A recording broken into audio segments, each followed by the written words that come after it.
En el caso de lo que yo estoy haciendo, mirado desde el ángulo de lo que yo estoy haciendo en Punto Final, la entrevista viene a ser simplemente uno de los componentes para contarle a la gente una historia mirada desde diferentes ángulos, ¿no?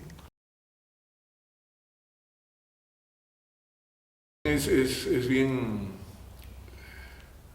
particular la diferencia que tú puedes hacer entre una entrevista en la prensa escrita, porque es increíble cómo la gente, cuando tú tienes al frente una persona para ser entrevistada, toma diferentes actitudes.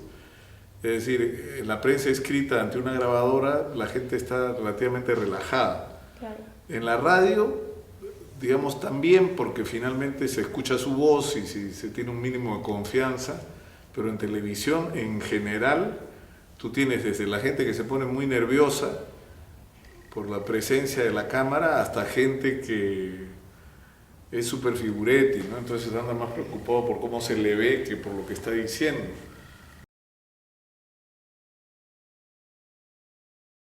Sino que tienes que estar mínimamente documentado para enfrentar el personaje. Es decir, si tú no sabes quién es el personaje, si tú no conoces detalles de su vida, si tú no conoces cuáles son las últimas cosas que ha estado diciendo, cuáles son sus antecedentes, ¿no? Incluso un poco el perfil psicológico del personaje, o sea, digamos, todo es mucho más complicado, ¿no? Claro. Entonces no es que tú te sientas frente a una persona, sobre todo cuando tienes que enfrentar la entrevista en vivo, sino que tienes que prepararte para esa entrevista, ¿no? O sea, lo que va a ocurrir en determinado momento es que tú vas a tener que producir contenidos y esos contenidos se van a ir desarrollando en diferentes plataformas. O sea, vas a tener la televisión abierta, la televisión, digamos, más, como se llama ahora, de cable, o sea, más de temas específicos. Vas a tener las versiones en internet de lo que hagas, las páginas web, pero vas a tener también Facebook y vas a tener Twitter y todo lo que todavía no sabemos que va a aparecer y estoy seguro aparecerá. Entonces vas a tener una misma plataforma de producción de contenidos y diferentes maneras de...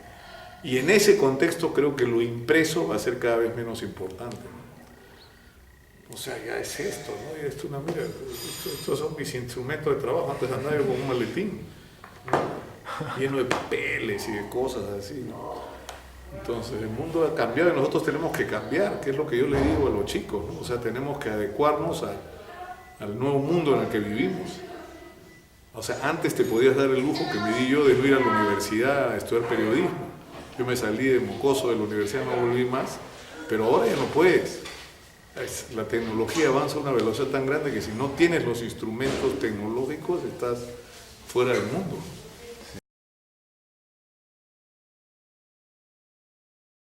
Entonces, estás expuesto permanentemente al sufrimiento y eso es algo que inevitablemente te afecta. Y al igual que estás expuesto a riesgos, o sea, hacer tu trabajo significa que en el mismo trabajo puedes tener riesgos, pero como consecuencia de tu trabajo también puedes estar expuesto a amenazas, ataques, agresiones. Entonces tienes que ser consciente de eso y además no tienes horario, porque si ocurre en este momento un terremoto simplemente apagamos esto y tengo que salir corriendo. Entonces es muy difícil tener una vida personal normal, digamos, como el de la otra gente. Es decir, tú tienes, por ejemplo, ¿qué te digo? El caso Oropesa, que es el que está de moda en este momento. Entonces, en vez de hacer un reportaje de 15, 20 minutos, lo que haces es una nota de 4 minutos donde cuentas el tema de cómo explotó el Porsche, los videos y los testimonios de la gente que estuvo ahí. Regresas al estudio y haces otro tape sobre qué cosas se encontró dentro del Porsche. Ahí haces otro tape sobre quiénes eran los personajes que estaban dentro del Porsche. Y ahí empiezas y de repente estás dedicándote 40 minutos a hablar sobre el tema, pero en vez de ser reportajes largos son pequeños, dentro de lo cual, o sea, dentro del paquete tú incluyes entrevistas en el estudio. O sea, habla un policía, un investigador del caso, habla un sobreviviente del ataque, habla un testigo clave, y en ese contexto la entrevista pasa a ser como, digamos, un complemento o un instrumento de tu relato.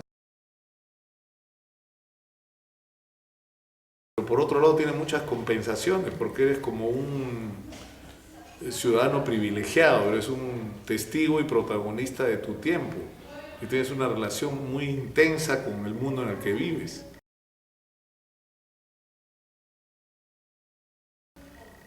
Y eso lo llevas en la sangre, tú lo sabes, eso corre por acá. Entonces eso es algo que tú no puedes enseñar, es la discusión que tenemos hoy en relación a lo que está pasando en televisión.